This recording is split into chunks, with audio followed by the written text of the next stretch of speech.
Hey, welcome back to my channel. Today, I want to talk about some practical tips for embroidering on a canvas bag. I know it looks like I'm doing some sort of like Christmas themed video, but that's just because I came from a tea. We do an annual tea with my friends. I live in DC, so at a DC hotel. This year it was the Willard in the Peacock Alley tea, their afternoon tea. And it was wonderful. But back to practical tips. If that sounds helpful to you, stick around. If you're new here, my name is Jenna and I am doing beginner embroidery, but I also use my channel to talk about other things I like because I'm a general yapper. So for example, I'm a former Disney cast member. I'm trying to get back to the gym, just some general life chats, but my main focus is beginner embroidery. So today I want to walk you through 10 tips that are just practical tips for doing a project on a canvas bag. I jumped into my first project without watching videos, and I wish I would have watched a video like this to give me some ideas for planning out my project. So this isn't a how-to. I have other videos that are very like how-to about embroidering on a canvas bag. I also have a video about starting this project, but today are just some tips that I think would be helpful if you're gonna embroider on a canvas bag. So let's start with number one. I guess I should explain. This is the canvas bag that I'm doing for my sister-in-law.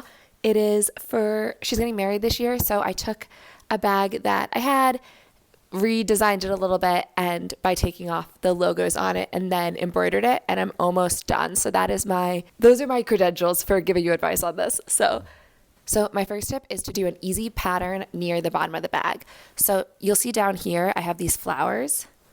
I learned throughout the project that the bottom of the bag is a little bit harder to do because of the reach within the bag that you have to get through. Also, the hoop's a little bit higher here, but hooping the very bottom is tricky. So I think that the least amount of time basically that you can spend on the bottom, the better. So a simple pattern that doesn't use a lot of thread would be perfect. I have kind of a medium amount of thread on the bottom, and I wish I had gotten up a little bit farther quicker. Tip number 2 is to pick a design that fills up the space. What I mean by that is the bag actually has like a good amount of surface area. So this is kind of like 40 little embroidery projects in one.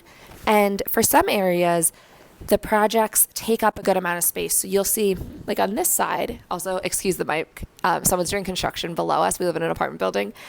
And this is my solution to the construction noise. Also, apologies if you hear construction noise, but back to the bag. So you'll see in this area, it's not that much thread for the surface area that's used up by those, 5 or so flowers, but on the front side, I decided to do this eucalyptus leaf pattern, and that was a ton of time to get through that surface area because of all these leaves here. I forget what the stitch is called, but it just took a lot of time and a lot of thread to get not that far on the bag. So I recommend, because of surface area of the bag is pretty big, to come up with some designs that take up, while still being pretty, of course, that take up a good amount of surface area.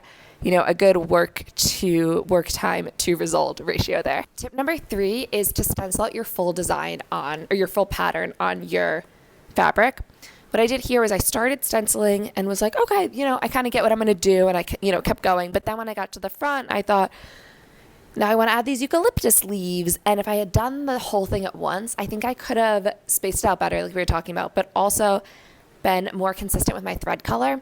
When I had this idea later for the eucalyptus leaves, we're now adding a lot of cool tone into it, where this back is a lot warmer. And I think that if I had done the whole pattern, I would have, had like better time management, had it be more consistent of the effort I'm putting in throughout the bag, but also I could have coordinated the thread color a little bit better. Tip number 4 is to check the back consistently while you are stitching. When you're stitching on a canvas bag, you are working pretty far from where you can actually see, especially at the bottom. You have to kind of loop in and peek to see how it's going, and that can lead to snags in the thread that you don't catch right away. So I consistently was just checking the back to make sure, even with my fingers, just feeling that there were no bumps or like loose threads there, any like loops that had been created, and that helped me not have errors later that I had to go back and fix. So checking the back to make sure that you don't have a snag or anything that you haven't caught.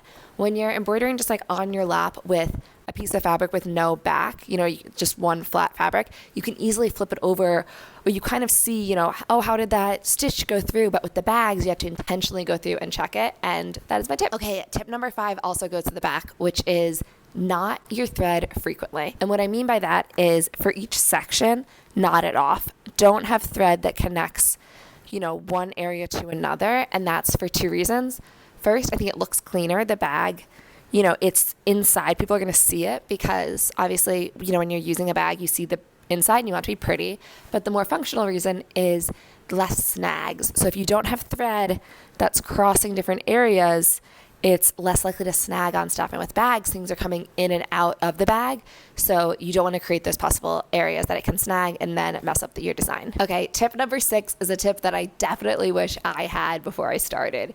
And that is to make sure if you're going to use water-soluble paper on your bag, that the ink that is being used on the water-soluble paper will not damage the bag.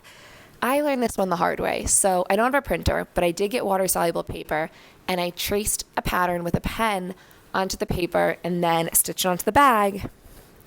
And while I haven't fully rinsed it, I did notice that the blue from the pen stained the bag, and I was so bummed. So moving forward, I used, for the areas I did try to use the paper on, it was for these roses that I think turned out really nice, but I used pencil instead because there wasn't the risk of it bleeding through. But that is my tip. If you are using water-soluble paper, make sure that the ink that's going on the paper is not going to damage your bag. Okay, moving on to tip number 7, which is that this project is going to take longer than you think. This goes back to the real estate. I've been working on this bag for months, which is not, I thought it was going to be done in like a couple weeks. It is so much more surface area than you might be thinking initially. So there's a lot of factors into that, of course, but like with this design specifically, a pretty detailed, I guess moderately detailed design up and down the handles, it's taken me a long time. And I think that you want to factor in the surface area when you're estimating how long the project is going to take. Moving right along to tip number 8, and that is to use thimbles. So when I started this bag, I wasn't using thimbles and my fingers were getting sore, and thimbles just totally solved it. Let me show you the ones I use. Okay, so I had started with metal thimbles, and then my husband got me these Silicone Alley, oh that's funny, premium silicone accessory. I don't know if they actually have a name, but these ones. I'm sure they're from Amazon. I love them. It comes in a pack of a bunch, 12 maybe? Okay, let's say 12, but it protects my fingers. They're easy to use. I put one on my pointer and then one on my middle finger. And between the pushing through the canvas bag on the back and catching on the front, the thimbles have been a lifesaver. I hadn't had to use thimbles in other projects before because I was just using like cotton, which was easy to get through, but it's kind of hard to get through the canvas. So thimbles were a finger saver. Okay, almost at the end here with number 9, and that is to start with a really great base. You're going to spend a lot of time on this project, and I think it's important to have a good base to get the outcome you want at the end for the amount of effort you've put in. So little story time is that this bag, as some of you will have seen from my other videos, but it was a free gift with purchase that I got with my wedding dress. I got my wedding dress at the Lovely Bride, and then they gave me this tote, and it said Lovely on the handles. And I was, after my wedding, I was like, oh, great, I will find a way to reuse that bag. I didn't want it to go to waste.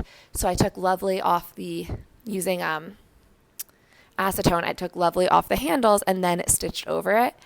And while it was great that I didn't waste the canvas bag, I've now put so much time and effort into this bag as a gift that I wish that I had just bought a nice new canvas bag because it looks a little worn and you can just tell it wasn't a high quality base. And I think for the amount of care and effort that's going into this project, I wish that I had started with a just like a higher quality canvas bag. So something to just keep in mind. Okay, tip number 10 is that I think you should keep the first bag you make. So this is a bag that I'm making for my sister-in-law, and I am so excited to give it to her.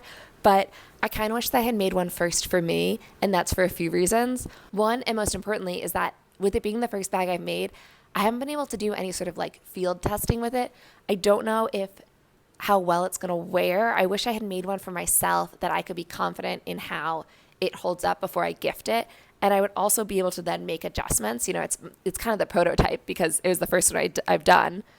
I'm also going to put there's some sort of like iron-on I forget what it's called, but you can use as a backing here on the inside to try to keep it secure.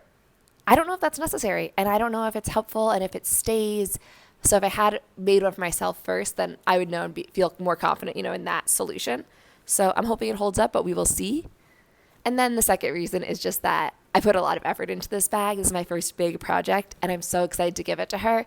But there's something about giving away work and being like, oh man, I kind of wish that, I still had that as the thing I've accomplished, because at the end of a craft, the thing you've accomplished is the craft. So I kind of wish I had made one for myself so that on the first project, I still had it. And that's what I recommend to you, to start out making your own, both because you'll be confident in how it comes out, and also because it's a nice little, achievement to keep. Okay, those are my 10 tips. As I said, I'm a beginner, so I'm sure there are some more intermediate or advanced embroiderers that, could give us better tips. And if you're one of those people and you have some more tips, please toss them down in the comments so that we can all learn together. If you found this helpful, please give it a like, and I hope you subscribe. I'll see you in the next one. Bye.